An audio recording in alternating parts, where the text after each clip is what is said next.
Do you know what Shepard's favorite area on the moon in Destiny is? What's that, Richard? The Circle of Bones. Oh, Circle of Bones. Hello, everybody, and welcome to the Joystiq Destiny Roundtable. My name is Anthony John Agnello, Joystiq Community Manager, and you are looking at a wide array of human beings who run Joystiq, and all been playing Destiny? Maybe? Have you guys been playing Destiny? I've been playing a lot of Milan's Secret Castle this week, and people keep giving me weird looks because that's just not relevant at all. I can give you tips on that game if you need. Oh, dear God. We've been playing it so much, but none more so than Richard Mitchell, a reviews content director. One guy with a widescreen webcam. He's playing right now, too. Yeah, I could actually screen share it if you want. Let's go around the horn. Susan, would you please start us off by introducing yourself? Hello, I'm Susan Arndt. I'm the managing editor at Joystiq.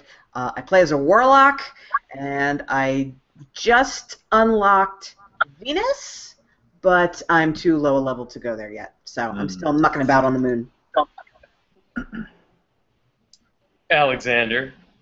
I'm Alexander Slinsky. I'm news content director here at Joystiq. I am currently still on the moon.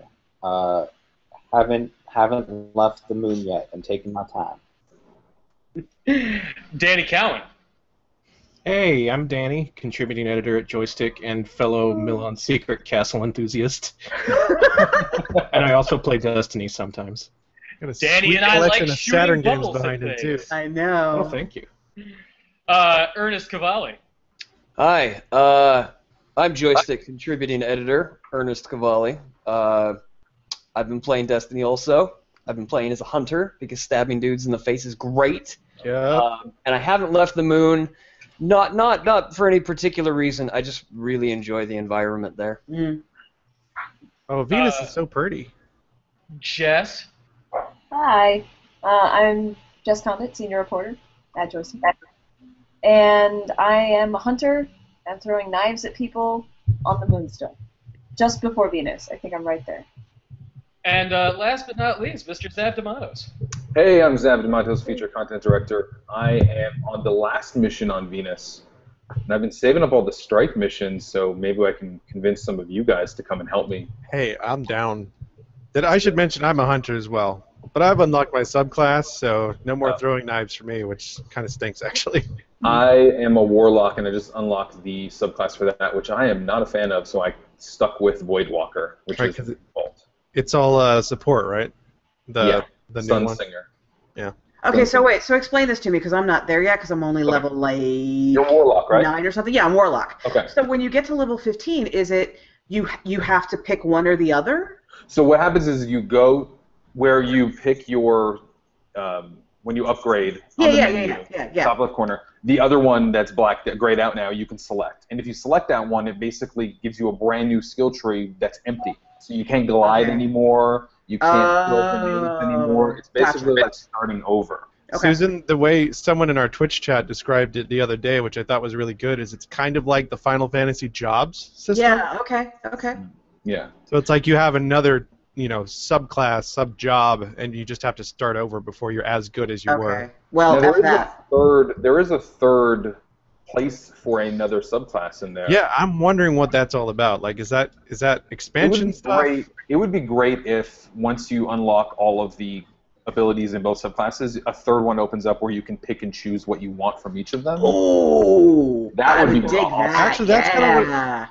I swear, when I got to play this at a preview event, I was the hunter, and I had the Blade Dancer Super, where you just run around and stabbing stuff, and I could throw a knife. I swear that was true. I could be completely wrong, though. Plus, it was a pre-release version of the game. All of this stuff that you guys are talking about when you unlock the subclasses is kind of pertinent to anyone who is going to be playing Destiny this weekend and hasn't yet, is that when you start playing Destiny and you, like, even if you read up about the differences between a Titan, a Hunter, and a Warlock, that's really not indicative of how your character is going to play after 5 or 6 hours. No. And it's weird that the game doesn't give you any inkling of what that sort of long game might be. And you don't have those chances to respec. Like something like Borderlands does give you that option to pull out all of the abilities that you've unlocked and reallocate them at your will. Well, I think there's a difference here, though, because in Borderlands you can only get so many points to allocate. And I think in Destiny there's nothing stopping you from just maxing everything out. Right. And any class can use any weapon, so there's not really that much difference between the characters. Mm. But it sounds like, I mean, Zav, you were just saying that the subclass that you've unlocked as a warlock is just not to your liking, though. Why? Yeah. Well, because I like the Voidwalker because it has good AoE. We're going to use MMO terms now, folks, because it's Destiny. Yeah. It has a good area of effect attack where you throw down that giant orb and destroy a bunch of stuff. And actually, you can unlock it so when you throw down that blast, it creates a sort of a radius, and anything in that radius will start to take damage unless they exit, and they kind of get slowed down. So I really like that. And also, after that, you unlock one where it actually tracks people. So when you throw it, it'll actually chase people down, which is awesome. But the Sunsinger, which is the subclass for the Warlock, that one was Voidwalker. Sunsinger changes it so it's more defensive. So you throw down this shield that protects you, and an upgrade to that is when you throw down the shield, anyone in the bubble that's an ally actually increases. I think it decreases all their cooldowns, so they get their abilities faster. So it's more of a defensive thing. It's like the monk, or the priest in MMO terms, kind of. Not the monk in Diablo, but I've been so enamored with playing as this really badass, can kill anything in one hit character, and all of a sudden now we have this defensive character that I wish that maybe they would have mixed some of that in. So I'm so used to killing everything now. So for me to go to level 15 and then turn into a defense character, a little disappointing. Yeah, a lot of people want support characters, though. I mean, so that's okay for them. Are you playing a lot with other people?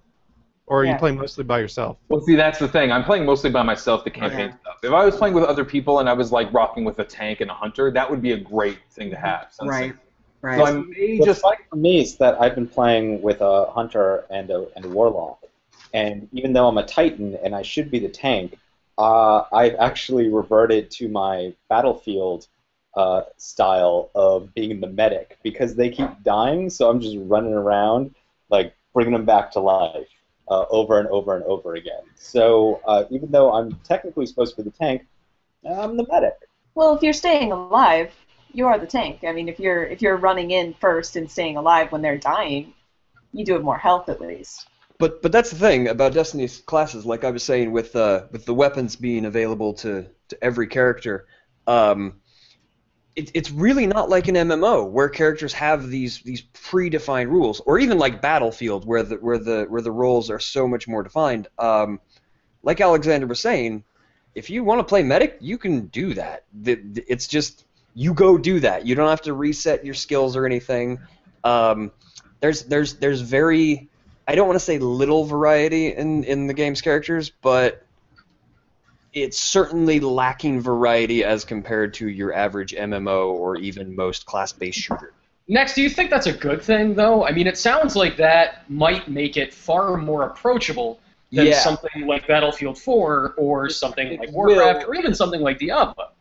It makes it much more approachable and more intuitive to play, but at the same time, it reduces the amount of the game's lifespan.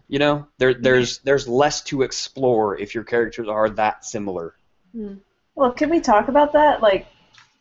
Just the idea that there might not be a lot to explore in general in this game. Has anyone else gotten that feeling? I think we're going to have to discuss that. Yeah, I think we have to. Yeah. I think. Okay, wait. I have a question. In other games, be it Battlefield, be it something more RPG based, even like a Diablo, do you guys play different characters? Will you roll a different character type? Yeah, eventually. Will you? Okay. I have 3 alts in Diablo 3 Ultimate Evil Edition. Okay. See, I always think I'm going to, and then I never do. I remember playing the original Diablo 3 when it came out on PC. I played as a demon hunter. Really liked the class and really wanted to experiment with other classes. And it wasn't until the expansion came out that I played Crusader. And then when the game came out on PS4, I switched to a monk, and I always feel like, yeah, I'm going to go back and do this, but then you remember the things that, oh, I hated this part, or I hated this level, or I hated doing that. I hated the humps.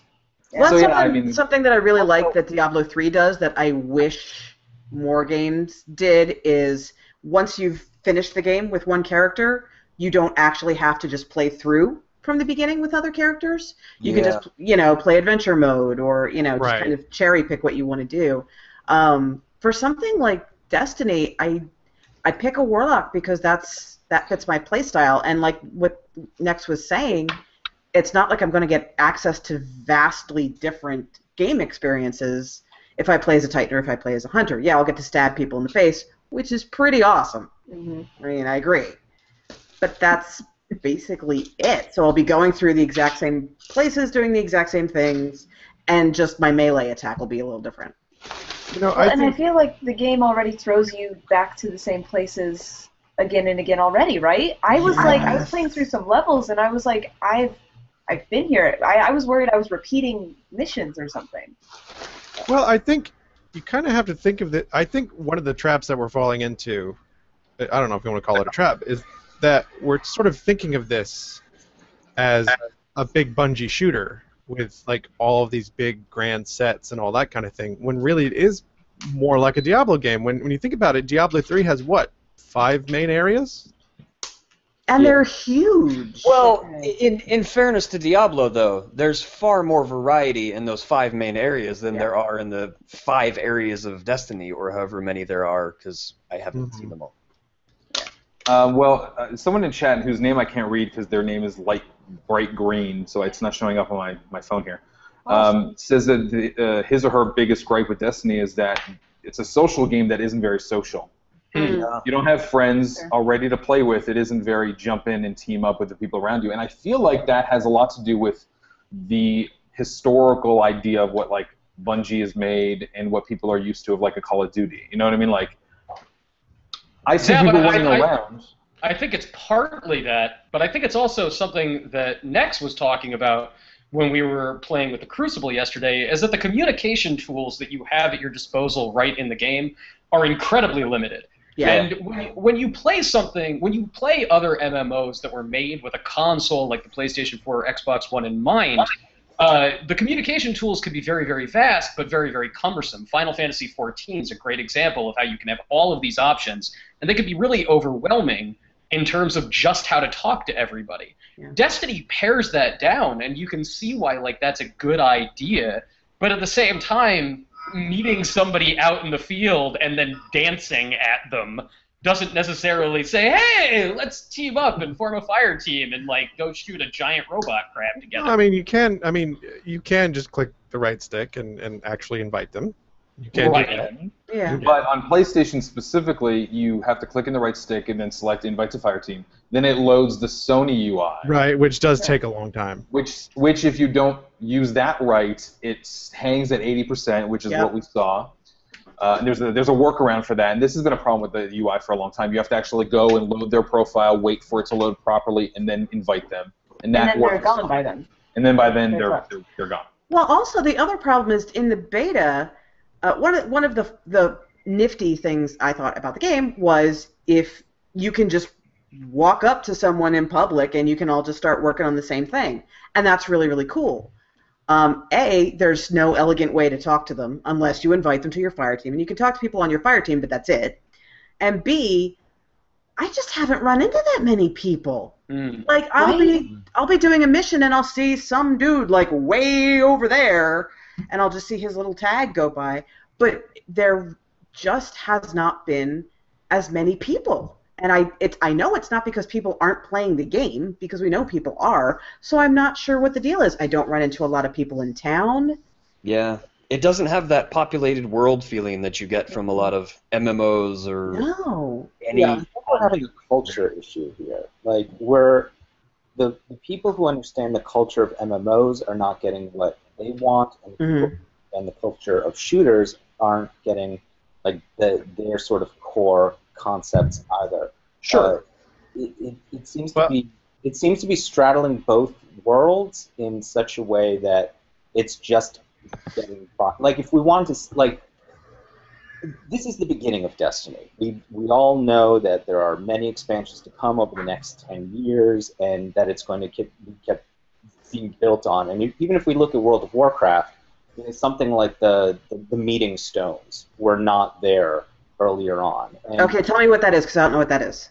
so back in the beginning of the World of Warcraft, it was 10 years gone in the before times. It wasn't as easy to pair up. You know, you couldn't. Wait, I gotta interrupt. I just dinged level 20. Oh! Whatever. Where was I? Yeah, it wasn't as easy to pair up or go on raids as it is now, and I think that functionality is probably going to come to Destiny in time. I am certainly not making excuses for the game, but at this stage, I would consider Destiny like the minimum viable product of what it is going to become over time. Here's the thing, man.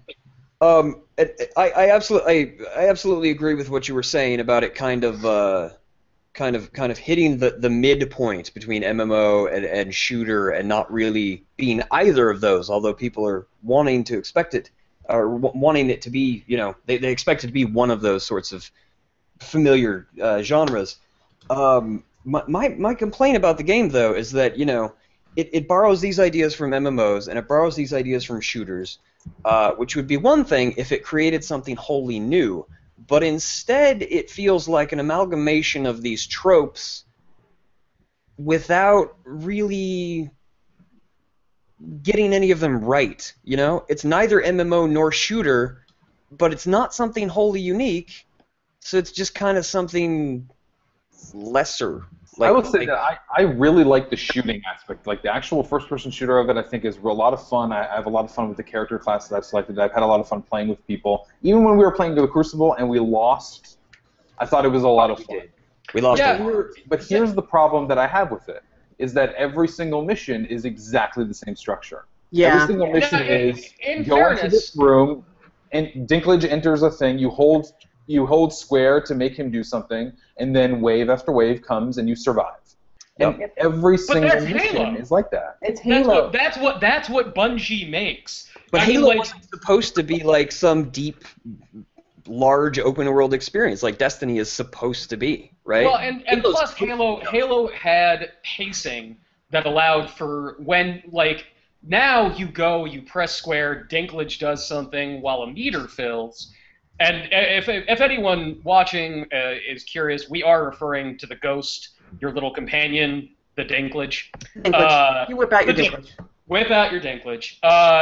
You know, like, yeah, you go and you pull out Dinklage, but in Halo you wouldn't do anything. You would just get to a very, very big fight that was paced in a sort of grander way. You would be in those giant, you know, ship hangars, or it would end with you having to get in a spaceship and fly between certain places and get in a giant fight, or scale, you know, one of those giant crabs. And Destiny does have these public instances, and it seems that everyone who's been playing here has found those public instances to be pretty rare. But the main missions that you can just be doing, like even solo, don't have that sense of instance. They don't. I'm perfectly fine with the story. I enjoy the story. I mean, then again, the model I'm going after is Phantasy Star Online, which is just go into room, kill all the things, collect the goodies, go into next room. I actually think that the comparisons to Phantasy Star Online are even deeper than people realize, because PSO is very much the same thing. There's one hub that you go to. And it had what, 3 areas that you got to go to? And there was the hospital, the place where you beam down to the planet, the place where you get missions, the bank, and then the shops. Done. There's like 3 combat areas. There's like the forest world. Forest. Techno world, and point out that Phantasy Star Online had a full suite of communications options, which is one of the big reasons why it was such a hit. It did. Also, rag rappies.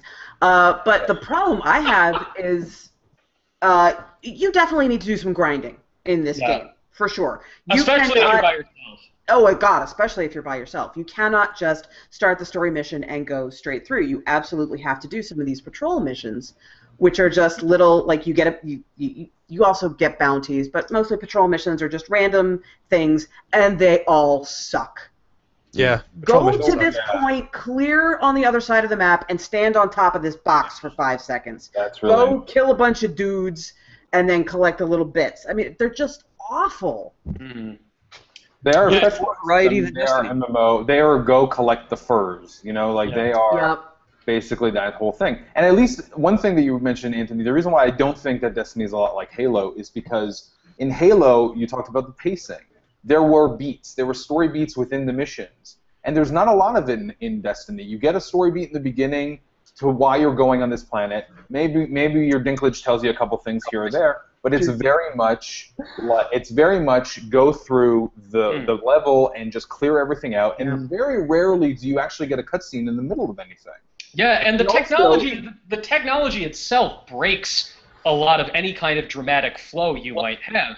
The game might be really underpopulated right now, but it's clearly built to accommodate tons and tons of people, which results in really long load times when you're going back to the tower. So a moment that might have felt really exciting... That's kind of speculative. Maybe that's why the load times are long. We don't know why there are crazy long load times. Just that regardless, there are crazy long load times, especially when returning to the tower.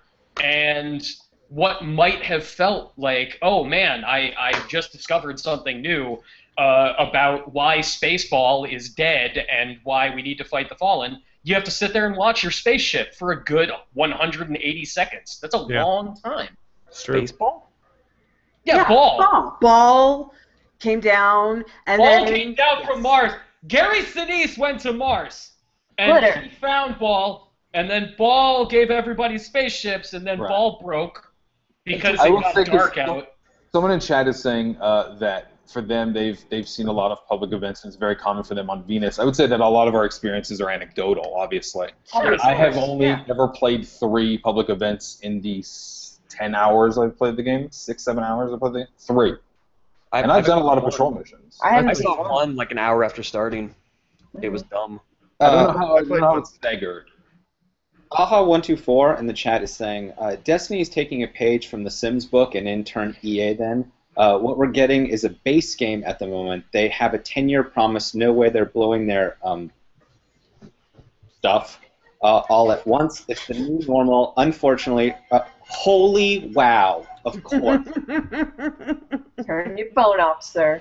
We're very busy. They have a 10-year promise, no way they're blowing their load all at once. It's the new normal. Unfortunately, early adopters are the beta testers.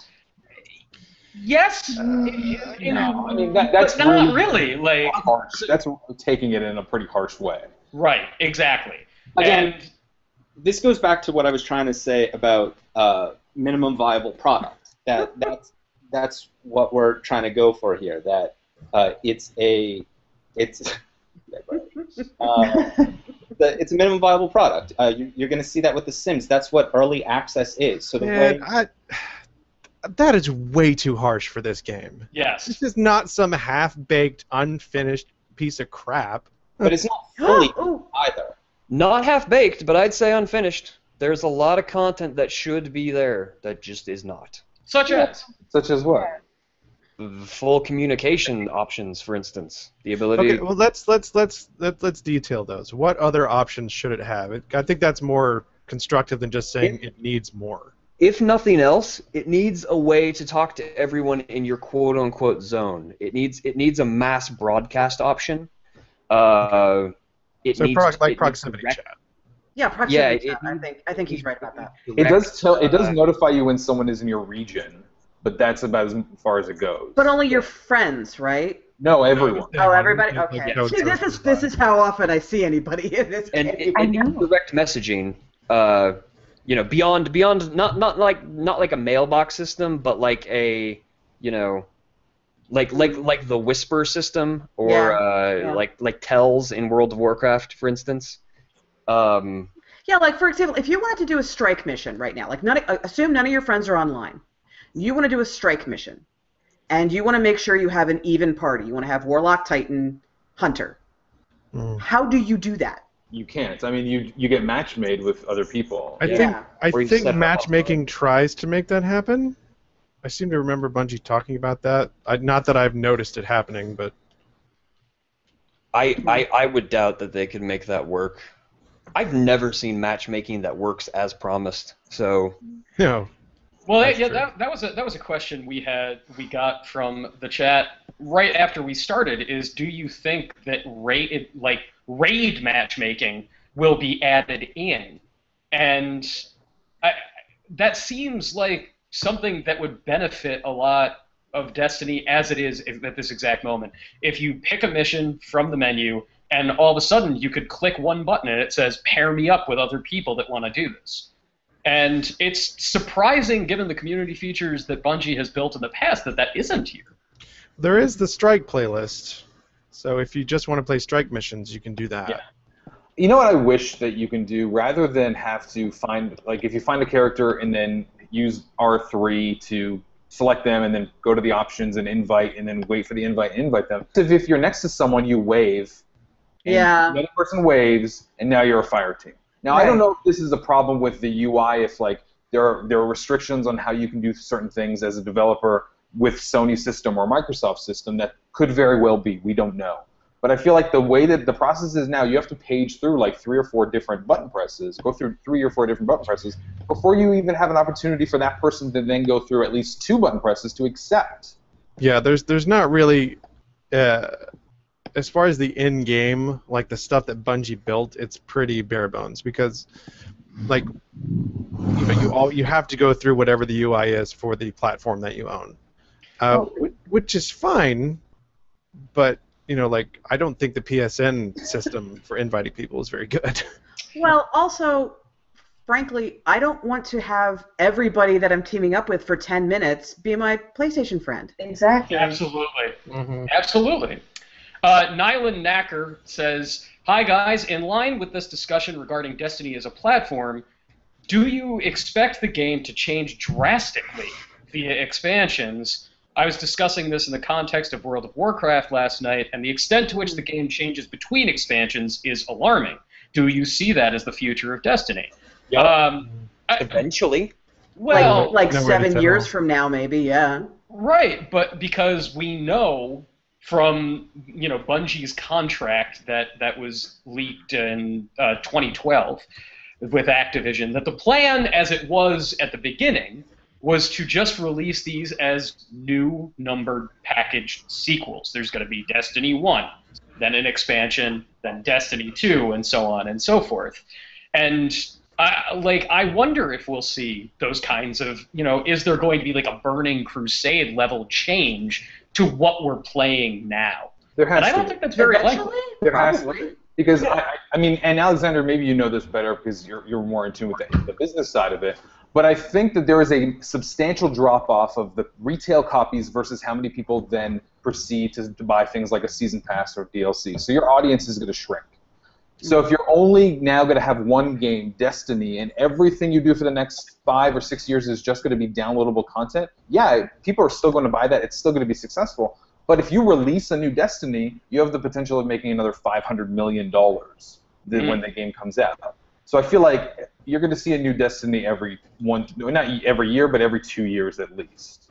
2 years? I would say that, yeah. If Activision's looking at the dollars and cents right now, they put a lot of money in investing in their technology. Like, they paid for Bungie's network technology. And apparently it's working because we haven't had a lot of drop-offs, too. So they're a company that knows how to make a lot of games out of a franchise. So I feel like that this 10-year plan is going to include more than just a base game and a lot of expansions. You may get those expansions as retail discs, but they don't have the same promotional pop or marketing pop as a sequel does. I do wonder how much, like, what people think of this game outside of, like, our circle of people who have been waiting for it, know it's coming, and have been listening to the marketing speech and Bungie declaring it to be a completely brand new kind of experience. Oh, I hit invisible wall. Enjoy that, everybody. like, this is a brand new kind of game, and I wonder how many people are going to pick this up and not be weighed down by those assumptions. Most. I've got a great response for that. Okay, so I live in an apartment complex, and my apartment manager, she has a son who's like, I think he's like 11 or something, but he's very much your stereotypical like Call of Duty loving preteen boy, you know, would be bro if he was old enough to be a bro. But so he heard all of this marketing stuff about Destiny, was really excited, and it was one of these things where every time he'd see me, he'd ask me about it and be like, "Oh, is there new stuff coming out?" And I'd be like, "No, but let me tell you about Puzzle and Dragons," and then he'd just tune me out. So he got Destiny, he played it for about 2 days, and now won't play it anymore because he's totally bored with it. Like, I think he wanted it to be a new Halo or a new like Call of Duty, like a new, just like an arcade shooter but bigger. And it's not really that. I mean, it is to a certain extent, but if you're playing it as an arcade shooter, it gets real repetitive real quick. I'll be perfectly honest, Nex. That's what I wanted it to be. And I know that I'm going to continue playing Destiny for a few weeks, but I really doubt that I'm going to keep playing it for months. Well, so we've talked about like our wish list basically for the game, and we've talked about what it's not, but what is Destiny? I mean, is Destiny simply a first-person shooter? Is it an MMO or an RPG at all? I mean, if it's going to have this new definition, what is it? I think it's a shooter that is designed to sort of trick shooter fans into dipping into like the Diablo dungeon crawling genre. Because it is like, I made the Phantasy Star Online comparison, but it is structured almost exactly the same way. It really is. It really is. The places you're going aren't really important. Like, the story's not necessarily important, it's just that you're going to kill things, enjoying that, and collecting loot. And for some, personally, a lot of people do. Like, it butters my bread, I will tell you that. Now, I don't know if it does that enough that I would stick around for a really long time, but I think for people who enjoy that kind of loop, it's going to be great. We don't have Ludwig on the call, but I'm sure if he were, he would tell you that he despises that format. He doesn't like Diablo. He doesn't like that kind of game because, like, there's not a lot of agency in the combat and all that kind of stuff. Which means he just has questionable taste. Clearly, we know. That's a good way to look at it, though. Like, this first Destiny may just be like an introductory sort of thing where everything's really basic and they're laying the groundwork, and maybe in the sequels they'll expand the MMO side of it. Hopefully. Danny, you are the only one on the entire staff who's playing Destiny on the last generation of consoles. What's your experience been like? Looks like Destiny. I play on kind of a smallish TV in my bedroom, so I don't really notice the graphical differences. But one thing I really appreciate about it actually is that I can play across the PS3 and PS4. So like, I started up a game in my bedroom, and when I want to go out in the living room and play it on the big screen, I can just start up the PS4 version, and it transfers your character like it saves in the cloud or something. That's really nice. It's magic. I was under the impression it was going to be like Diablo 3, where it's like this big production and it's a one-time transfer and you can't ever go back. But they make it really nice. It's pretty seamless. That's good. You know, it's funny, like, we've all, throughout the week as we've streamed the game, we've all talked about being like, where's the story? Like, even the guy who you meet at the beginning who tells you what's going on doesn't have a face. He's just like a blank white mask. I know. But he's telling everyone that they are the most important person in the universe. Right. There's nobody else there. There's no other Guardians. It's just you. Can you actually hear him? Can you actually hear him when you walk away? Because that would be funny. Like wait a minute. You told me I was pretty. I do that all day to everybody that comes in here. I'm just lonely. Damn you, why do you have to break my heart? But, so Alexander this morning just took a look at the Grimoire stuff, which you have to access through BungieNet, and apparently that is where the real meat is. Alexander, why is the Grimoire important as you put it this morning. Yeah, Richard will probably be able to explain this a little bit better because he's explored it more. But yeah, I mean, this morning during breakfast, I was talking with someone and they had the grimoire on their phone, and they're showing me like all the content that's available on there. And that's where really the story content of the game or the backstory of the game is. Now, why it was done this way, I don't know, some kind of transmedia, like make sure the kids pick up their phone and somehow Destiny on their phone. I don't really know why that idea is there, but if you, it is definitely part of the Destiny experience to go to Bungie.net and create your account and look up all that stuff. Richard? Well, I actually, you say that I've explored it more. I actually haven't. I do have the app on my phone, but I haven't really checked it out yet. The app is, especially if you have it on a tablet, it's really nice. It tracks every enemy you've killed, how many, because there's different tiers for each enemy based on how many of them you've killed. Right. It breaks down all the different kinds of enemies. You'll see that pop up on the screen. It'll say like the name of the enemy, grimoire entry, kills rank 1 or something like that. Yeah, and then it reminds me a lot of Battlefield's Battlelog, except better designed. It works.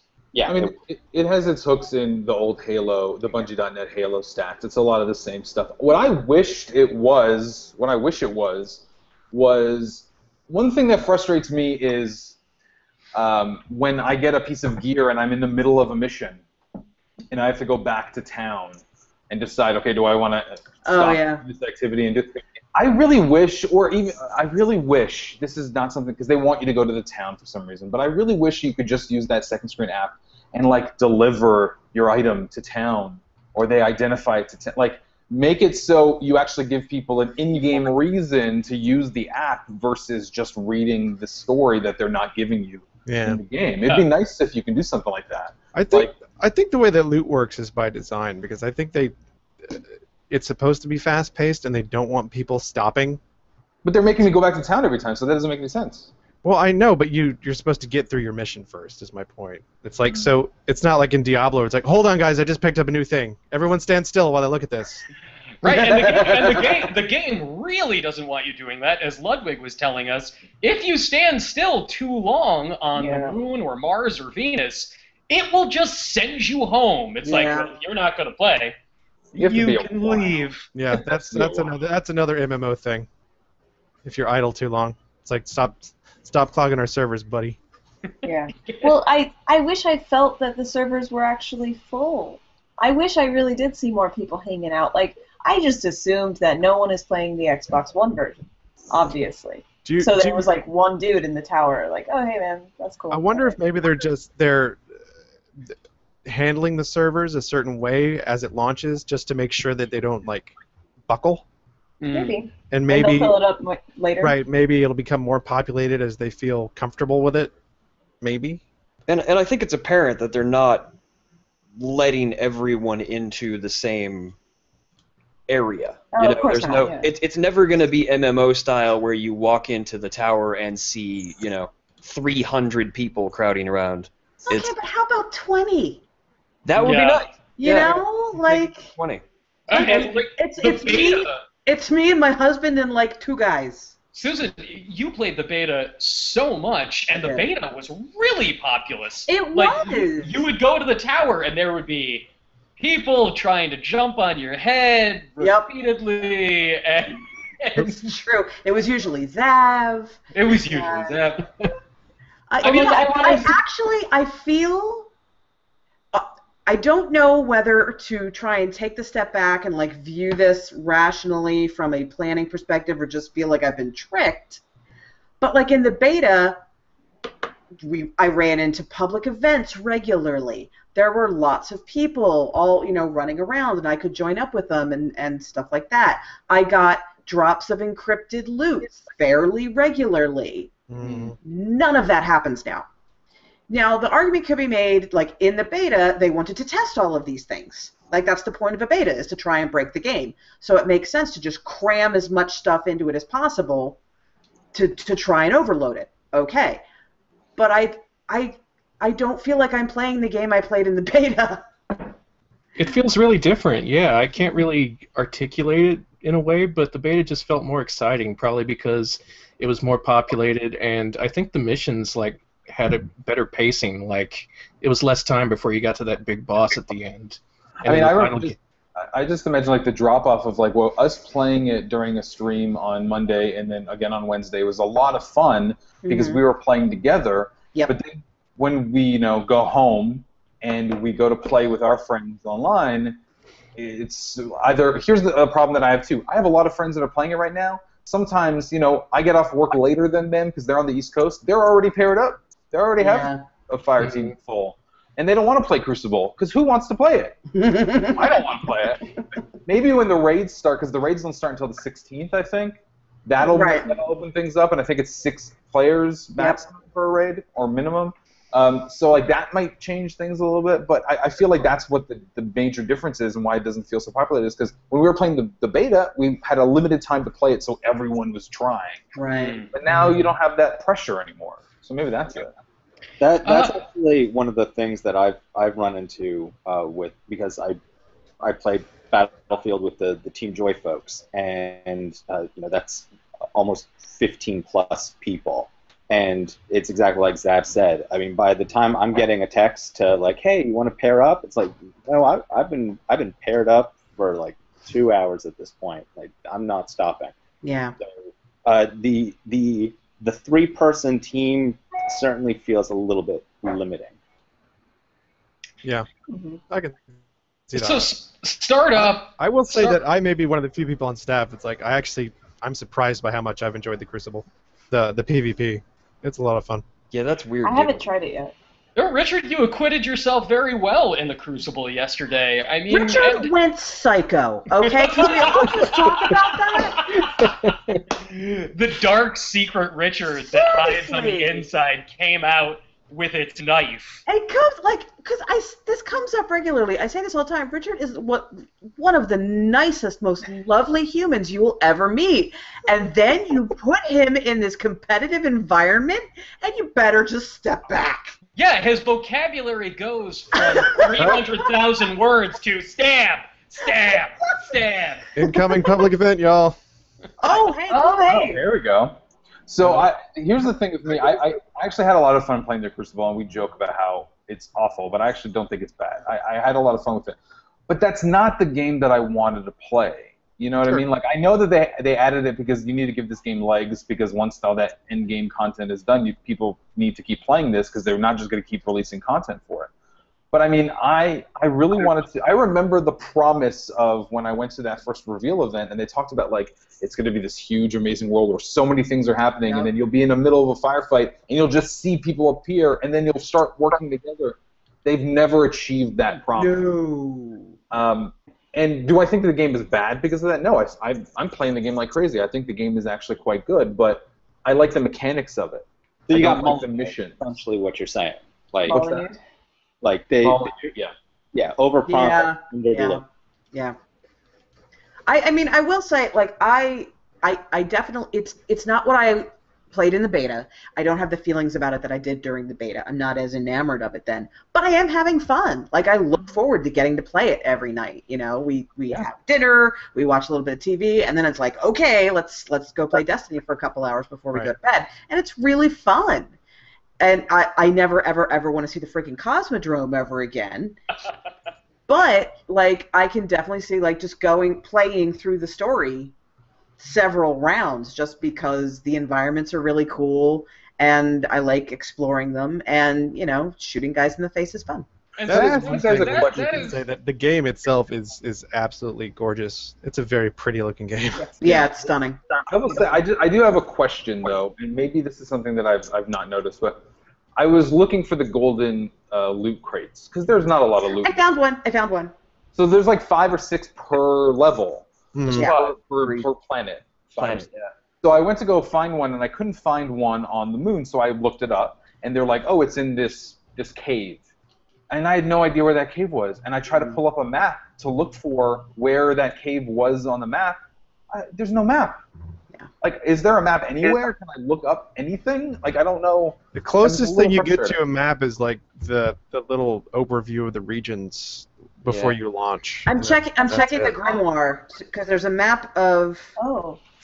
Yeah. There's a map of the tower. Maybe there's a map of the locations. If there is, then that's great. But I really, in-game, really wanted to pull up a map and say, like... Also, it would be nice if you could pull up a map and if you see people in your region and then you can ping the map like Guild Wars and say, let's meet here. Sure. You really have to get up on someone and hope that they don't run away from you in order to join. I really do feel like a lot of these things are, a lot of the complaints that we're leveraging are from people who have played MMOs or games like Diablo, and there's things that we expect and want, and I feel like it was designed to sort of remove those kinds of complications. That sounds dumb because I realize that people want to play together, but I think you're right. But those quote-unquote complications are what give MMOs depth. They're why people keep playing for years and years. And maybe it's coming down the road. Who knows? But I think, at least on the surface, that's why I think maybe some of that stuff is missing. I just want couch co-op. Yeah. That's all I want. That would be huge. I would play a lot more Destiny if I could play it with a partner. I would like swifter. I would like better balancing for single player players. Yeah. Like Susan, you said you really look forward to going through again and again. You live with your favorite co-op partner in the world. Right. I am an antisocial freak, and my best friend in the world could be online, and I'll be like, no, make PSN ID private. I don't want to play. But the game just is not suited for me. Like, hard missions for a solo player in Destiny. And if anybody is watching, solo players. Period. Full stop. It is not for solo players. And see, that's another thing I feel like is different from the feeling in the beta. The game definitely felt soloable to me. Yeah, in the beta. It really did. It no longer really does. did. No. It does not feel soloable to me. I want to disagree. I've been playing solo the whole time, and I've had no issues. I do think if you're going to solo, the game is definitely geared more toward shooter fans. Yeah. Which, like Susan, I know that that's not your bag, which is why it's so interesting that Destiny has got its hooks in you at all.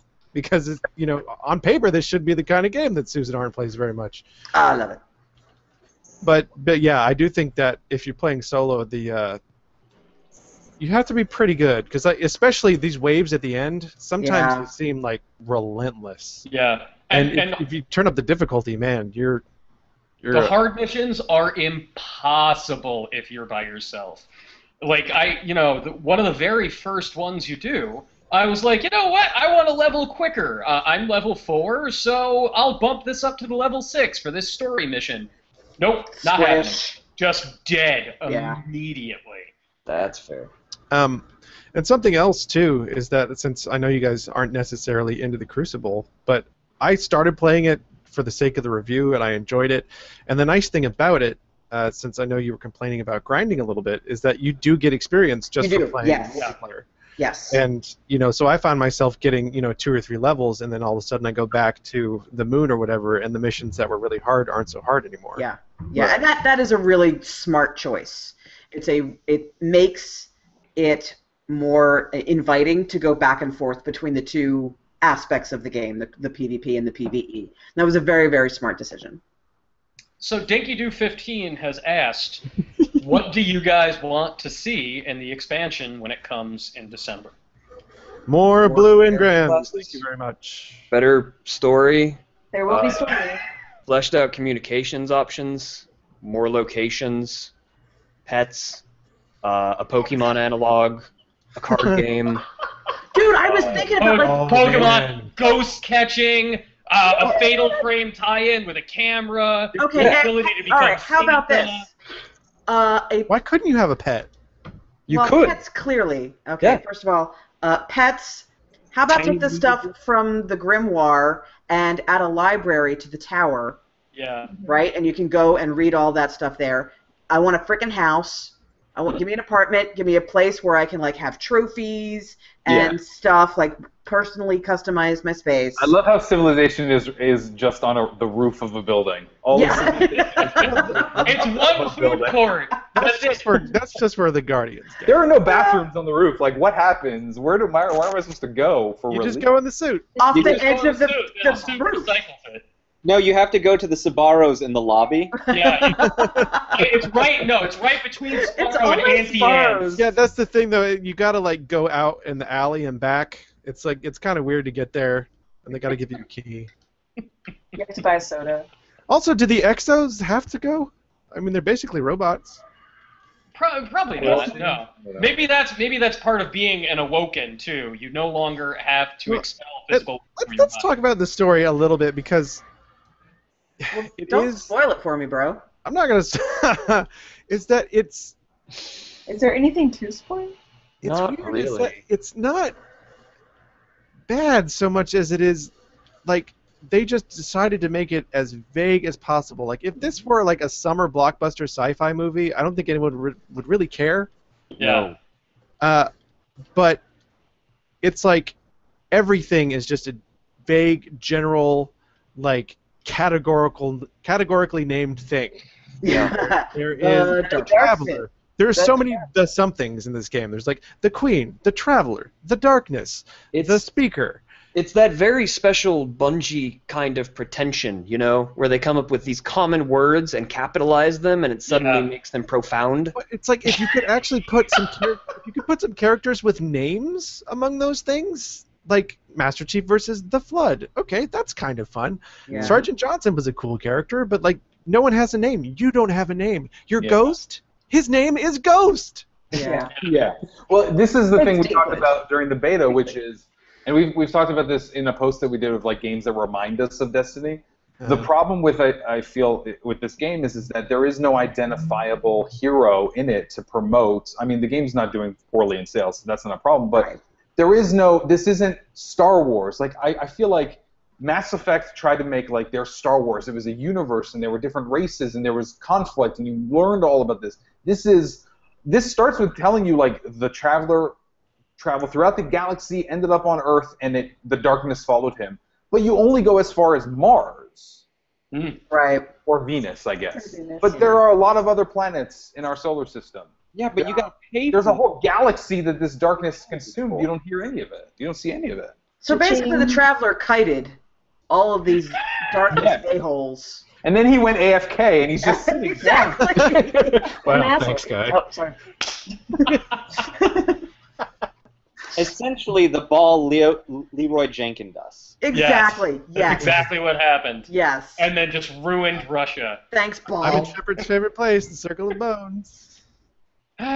You know, I just realized that Bungie has effectively given Destiny the exact same story as Final Fantasy XIII, but with none of the unique characters, and that's kind of upsetting. Well, at least you don't have to play it for 30 hours to know how to play it. It is. I mean, it is like structurally the same story as Halo. It's, I mean, the same basic archetypes. You know, like gruff hero who doesn't speak very much, selected by an AI to combat an oncoming ancient evil. And there's also these other evils kind of thrown out there, but you got to watch out for the big one because it's been gone for a long time and it's a coming back. Mm-hmm. That's what Bungie does. They have that one story. The story is not bad. The story's not bad, and actually, if you read the stuff in the Grimoire, it's actually quite well written. Yeah. The writing in the game isn't that great. The writing in the game was done by a 10-year-old. Yeah. The story itself is not bad so much as the telling of it. The telling is very info dump. Yeah. Yeah. Or not even info dump. It's just like, hey, you found a ball out in the wild. Now there's an info dump at a website. It's not even an applause menu. Go look it up. Go do the work yourself. Go read Wikipedia. Bungie is famous for keeping major story elements out of the actual games. Yeah. And making you find them in books. So the fact that it's on a website is actually a shade more convenient than it used to be. Right. That fusion rifle, though. We have a question from chat. DinkyDoo15 asks, are we going to post the review after the 16th so we can... This poses an interesting question because I feel like it's in the same situation as Grand Theft Auto 5 was. Right, There's a promise of something that's going to be added to the game, but we decided to run the review because that's not in the game. That's not something... That's going to be something that's added later, but I mean, this is sort of where we're running into interesting questions about how we're going to review these very connected experiences. So I don't know if, Richard, you have an idea. Well, I mean, I'll tell you, right now I have played a bit of the Crucible, I've played some strike missions, I need to do more of that, and I'm up to Mars, and I want to get through the campaign at least. And, I mean, if we're talking, I mean, it comes out, what, Tuesday, the raids? The 16th. 16th. Yeah, it's Tuesday. Tuesday, yeah. Yeah. I mean, that might be worth checking out. What are the raids exactly? I haven't They're even... They're strike missions, but with, I think, 2 strike teams, I think. Oh, I see. It's higher level. You need a lot of people. It's going to be really end game type stuff. All those question mark dudes are probably going to get numbers, and it's going to be really high numbers, and we're going to have to try to do basic. I saw a level 26 enemy today. Like, I don't know how that works. Did you take him up? No, it could one-shot me, and I was level 19. Okay. Richard, I wonder if have you gone back to that place on Earth where that basement with the question mark enemies? Right. Because I want to know if you can kill them. Yes, there was a patrol mission that had me go down there, and the thing is, the question mark enemies aren't question marks. Right. They're really high. Right. Yeah. And if you're not high enough, it just, that's basically the game saying, get out. Right. It's the game laughing at you, is what it is. It's like, oh, you're cute. So, like, So when I what went back level down were there, they were level, like, 16 or something. Oh, okay. Oh, all right. So, and then you were like, what do you think of my level 16 knives, son? So Dinky Doo then says, Bungie says the end game raids is what makes Destiny, and I think that's sort of unfair because then why wasn't it in the game? Yeah, if and something that's not here available right now, then why isn't it already? Well, like this is something we've run into before with like a game like Monster Hunter or something like that, where we review it and we make complaints, and then there's always someone in the comments saying like, guys, Monster Hunter doesn't even start until you hit 100 hours. Yeah. Right. Yeah. What is he basing his opinion on? He hasn't played these raids, obviously. Well, no, that's what Bungie. That's what Bungie's saying. Bungie is. Oh. It's a claim. Well, Bungie's also the company that says, well, unless you play on heroic, guys. So yeah. Oh, you know what? Right. Okay. If Child of Light. what Bungie thinks, then Bungie is a bunch of bad designers because you do not design your game to get good once people are at the end of it. Right. Right. Why would you do that? Yeah. Or at least put it on the disc. If it's going to be like, listen, you need to get past the campaign and then some stuff happens, that's great. But it's not even. It's an update. It's something that's going to come later. Right. It is Tuesday. Well, I mean, for what it's worth, I mean, the campaign, like playing the game's not awful, but no, I like it. Yeah. Like, but yeah, the best part of your game, that's tough. And by the way, everyone look at my screen. I unlocked my light level. What does that mean? It says to increase your level beyond 20, find and equip armor which contains light. Light allows you to take on the toughest challenges by increasing the damage caused by your weapons and abilities. So this is the whole motes of light thing? I guess. Yeah, it's how you advance. That's from level 21, guys. Oh, I also unlocked heroic missions. Oh. Look at you. Ooh. Exotic weapons and armor. See, that's all I need. That's all I need. What? It vibrates. So guys, we have 2 minutes guys, left. Alexander, we have 2 minutes left. Never mind. Go ahead. Do you want to make this our last thing? Do you want to close out with this? No, go ahead. All right. So we've all spent 3 days with this game. We're on the 4th day. Richard is still playing, and now he's filled with light, apparently. Very simple question. Is this game worth playing based on your experience right now? Nah. Yes. With friends. Nah. Yes, with friends. Keep making more noises. That's all I got is apathetic noises. That's the best I can. I'm playing it with friends and playing it on hard, and I'm having a great time with it. So that's for me. It's a great cooperative shooter experience, which I in chunks that I won't necessarily get from a game like Borderlands, which is far more expansive. Well, I mean, Alexander, I mean, they basically we complaining about the mission structure, which is waves of enemies at the end of every mission, and it's like they gave you Firefight again. Yes, because I love Firefight. Yeah. It's like I'm trying to think if I would recommend to someone to play Destiny over another game that came out this year. Like one that's sticking in my head is Always Sometimes Monsters, which is a very odd comparison for this game. A better comparison would be like Diablo 3. Would you recommend it over Diablo 3? I never played Diablo, so I don't know. What? I know, I'm awful. Work here. Yeah. Yes, I would recommend people play it. It is not as good as it could be, and I'm confused as to some of the choices that they made, but it's really well tuned. It's gorgeous. It's fun, especially if you're playing with your friends, and it's expandable. Yeah. So it clearly has a lifespan built into it. So yeah, I would recommend it. I would say for me, it's a matter of we talk about all the things that we wish it could have. And based on what it does have, I think that it's a lot of fun, both co-op and single player. I played a lot of single player, and I had a lot of fun with the game. Sure, there's a lot of things that I think could be better, but I think what we did get is a really great game, a beautiful world, and, again, a chance to expand that world for the next 10 years. I think it's a great game. People should check it out. Danny? It's good. It's fun, but I think you can wait till the first expansion to see where they're going to take it. As of right now, it feels kind of basic. Guys, if you're playing with teams, though, if you have someone to play with, this is your thing. Get on it now while people are still playing it. Nylan Nacker actually did bring up one thing that I think we should address. Will or will not the second full Destiny game that'll come out in a couple of years be called Destiny's Child? Dear God, I hope so. Has to be. Really, really hoping so. And Guardians, you're survivors. You're going to make it. I want to throw in my 2 cents before we get out. I would recommend the game. I think it's good.